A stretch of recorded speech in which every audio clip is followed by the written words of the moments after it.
Offline অনেকবার খেলেছি, এই পর্যন্ত হয়ে গেছে অনেক সাথে।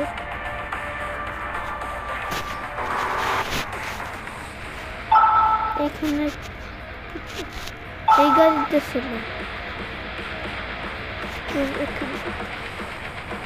এই দেখি।